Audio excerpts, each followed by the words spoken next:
Hello and welcome to Tabletop Oddity. My name is Jay, and today we've had an article from FFG about the Snowtroopers. It is called Root Out Rebellion, and I don't generally do videos about these articles when it's just sort of a little bit extra detail on a unit. I sort of sometimes feel like there's not enough there to really have a proper conversation or a proper chat about it. But there's just one thing in particular, well, two things I've got to say about this. One is this flamethrower that I wanted to have a proper look at that, just have it confirmed at the point value and stuff like that. And two was to see if there was any release date revelation. Spoilers, there's not. But yeah, the article itself, it doesn't say too much, but we'll have a look at it anyway. As we do a nice transition into this. But yeah, it's just come out today, the 24th of April. Nothing really interesting here at the top. We've already seen, I think, the card, it's already been spoiled for quite a while, so there's nothing new here. But just for those of you who don't know, they have 48 points. They have all the same sort of upgrades as the normal Stormtroopers. Obviously, only Snowtrooper upgrades can go into this unit kind of thing. They still have the same blaster rifle, that white dice. They still got the same defense dice. I'm not sure. I think the attack surge is probably the same.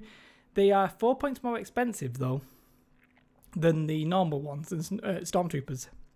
They're 48 points.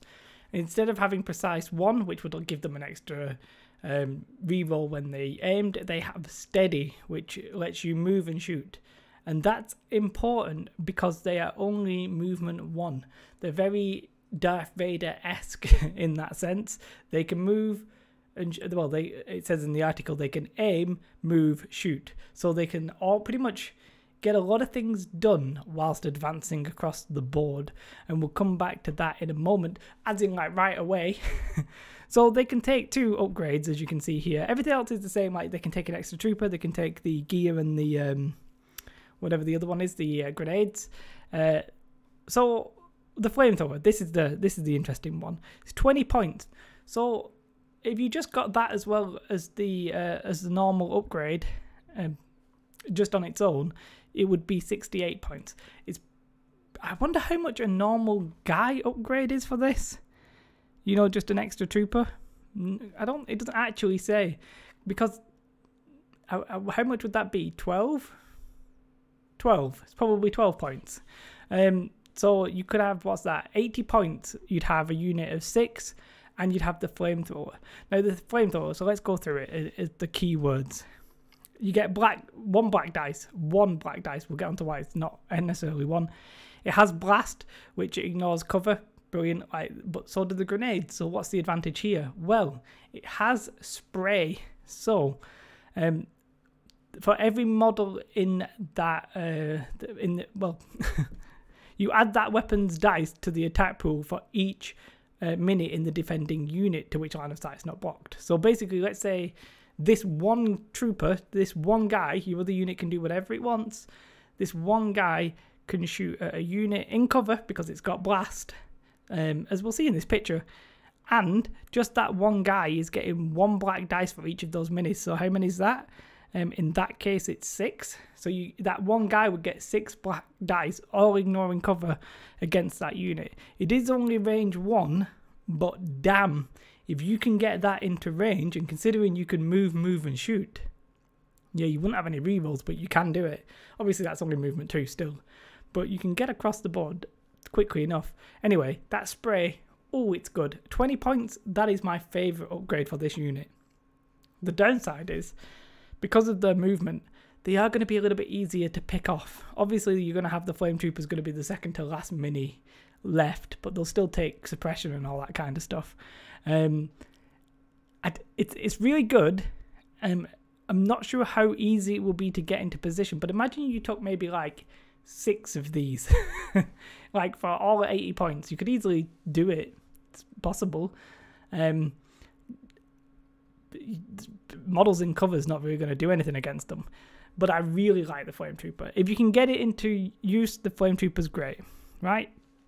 Now the other upgrade they can have is a T7 Ion Trooper, which is range 1 to 2, I think I'm not sure it's the first way that the Imperials can get ion. I'm not 100% sure what else might do it. I'm not 100% sure off the top of my head. But definitely the troopers can't get it, whereas the rebel troopers can. This gives the a trooper unit ion. It's 34 points, and it's an exhausted, like it gets exhausted, so you have to ready it. 2 white, 1 black, range 1 to 2. It's got impact 1 as well. I don't like it, right? I just don't. I feel like it's nice to have the ion, but when you compare that, say, to the HH12, which is the same amount of points. Sorry for the quality of the card; it's just not been updated here. Impact 3, but you get 3 black dice. I feel like that would do more damage. Obviously, the ion's definitely going to stop an action for a turn, but I think I would just prefer an alternative means of killing vehicles. Like, I don't think that's worth the cost, especially at range 1 to 2, when you could take impact grenades, and it actually mentions impact grenades in this. The fact that you can take impact grenades, to me, sort of like, it's only 1 range difference. So obviously grenades are range 1, that's range 1 to 2, and you can move and throw the grenades, double move and throw the grenades pretty much, because you can move and attack. I just would rather take grenades and take the Flametrooper. I would take impact grenades and the Flametrooper and buff it out like that. So I mean, whether or not that proves to be the method of running this unit, overall I think it's weird, because I think even now we need to see it in action more, because a lot of people will find that Vader, they'll say, oh, Vader doesn't do anything, but that's because you've got to play Vader like aggressively to get him to do something. If he stands at the back of the board, he's not going to do anything.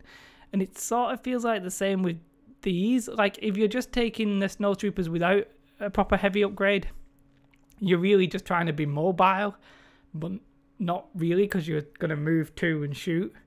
Or you're going to move 1. It's like a slow and steady movement. It's a very strange concept. Like, because the normal troopers can move 2 and shoot, but they don't have aim, they don't have dodge. And if you do the same here, move 2 and shoot, you still don't have aim and you don't have dodge. So you don't gain anything. It's only really worthwhile if you're going to move 1. Well, you're going to aim, move 1, shoot. You can sort of gradually pump out quality damage, I guess. But if you're moving so consistently, you're also going to be out in the open. So it's a very interesting unit. I like it because it adds a little bit of an extra flavour to it.